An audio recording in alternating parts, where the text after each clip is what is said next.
Paul Václavic, Lo malo de lo bueno o las soluciones de Hécate. Capítulo 11. Triste domingo. Lástima que la historia de Abu Bakr y el gatito no nos diga nada sobre sí y en qué sentido su bondad se extendía sobre sí mismo. Pues el caso es que hay personas que se excluyen de su propia bondad. Puede que esta afirmación cause extrañeza a primera vista.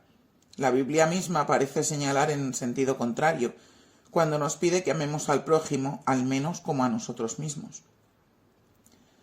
Precisamente esto no se daba en el caso de János Janko, de la pequeña ciudad húngara Varumjihaza.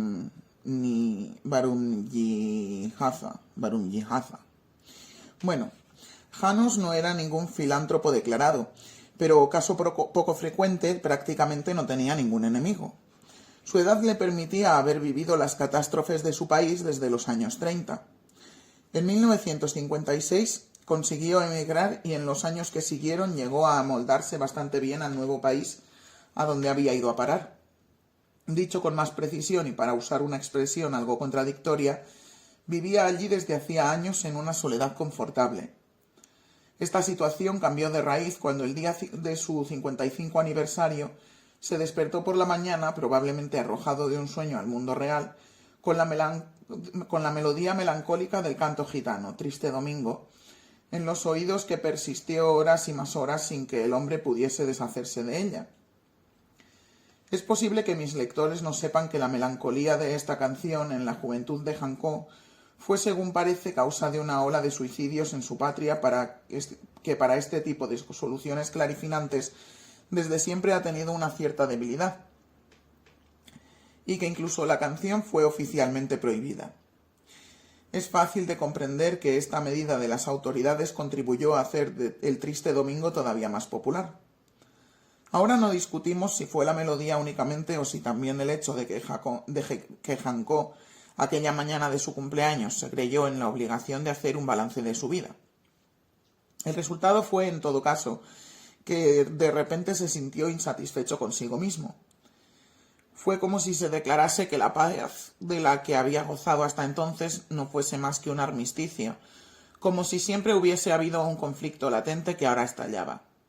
Si desde fuera se hubiese podido penetrar con la mirada en su interior, quizá hubiese dado la impresión de que se trataba de un conflicto perverso entre dos personas, entre un potentado medieval cruel y su víctima desamparada, a la que el potentado mantiene prendida, amenaza de continuo, le hace padecer hambre y le quita el sueño. János Janko no lo veía así.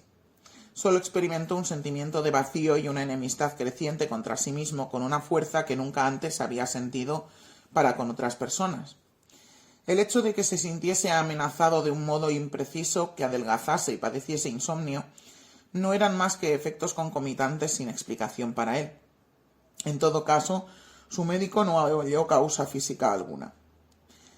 Pasaron los meses, pero no el frío y vacío del mundo. Con ello, y esto constituía todavía para él una fuente de reproches, todas sus modestas necesidades materiales estaban satisfechas. Conservaba todavía la salud y las circunstancias concretas de su vida eran en cierta manera aceptables. Y sin embargo todo era insoportable. Si la vida no tiene sentido alguno, ¿qué sentido tendrá vivir? Justamente en ese estado de ánimo le vino a la memoria, después de muchos años, de un modo inesperado como el Triste Domingo, Los demonios de Dostoyevsky, sobre todo aquella escena en la que Kirillov declara que la muerte de Cristo manifiesta lo absurdo del mundo.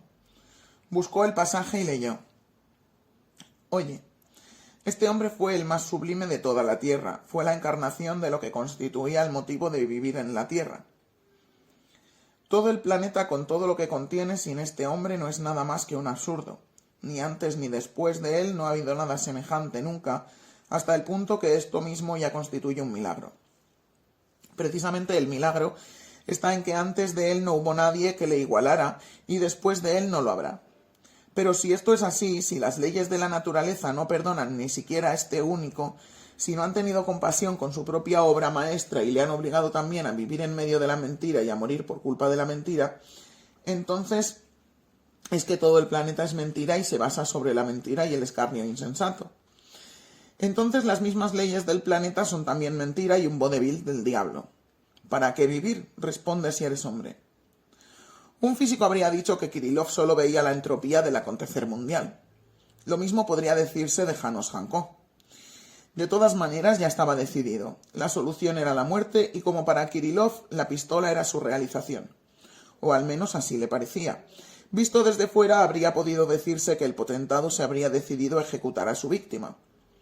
Sea como fuere, lo determinante fue que Janko llegó a un propósito firme y que con esto un simple estado de ánimo se convirtió en un hecho que ya estaba al caer. Y de repente se le hizo claro que en su vida ya había estado 2 veces en este mismo umbral. La primera vez habría sido hacía algunos años, cuando le pareció que un poder desconocido le daba una extraña lección. Como la mayor parte de nosotros, después de mucho cavilar sobre la vejez y la muerte, Janko había llegado al propósito firme y formidable de que en caso de una enfermedad incurable, primero empezaría por soportarla, por someterse, por respeto a la propia vida, a los tratamientos que pareciesen razonables, pero que al sobrevenir los estadios insoportables de la enfermedad, se reservaría el derecho de quitarse la vida. Así pues, un día se dio la sospecha de que tenía un tumor y de que debería someterse a su investigación. Tuvo que esperar 48 horas a que los patólogos le comunicaran su veredicto, y con esto se dio al traste con su decisión fría.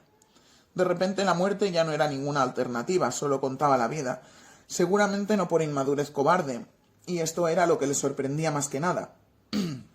La simple proximidad de la muerte le inspiró respeto ante la vida, y nada cambió la situación cuando se le comunicó que no tenía ningún motivo de preocuparse. Con el paso del tiempo fue desapareciendo esta impresión.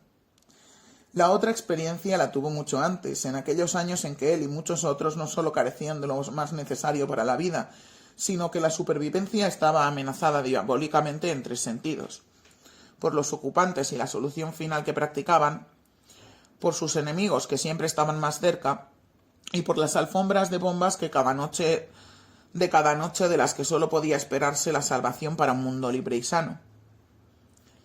Entonces ya tenía una pistola, pero se dio cuenta de que en aquellos meses de hambre y de miedo elemental ni una sola vez había pensado que el mundo fuese absurdo, sino únicamente en sobrevivir. Era lo que George Orwell quería decir cuando escribía en uno de sus ensayos: las personas con el estómago vacío no desesperan nunca del universo, ni siquiera piensan en ello. Cuando le vinieron a la memoria estos recuerdos, se le hizo claro que también ahora, a pesar de su desesperación y hastío, no tenía el menor deseo de convertirse en cadáver. Lo que quería y deseaba con toda el alma era algo fundamentalmente nuevo, era un cambio radical. Y así rechazó la solución clarifinante de la pistola y en este momento entró en el servicio de la negentropía. Dicho con términos menos científicos, salió de la alternativa vaciedad de la vida o vaciedad de la muerte y se puso en los caminos tortuosos de la búsqueda.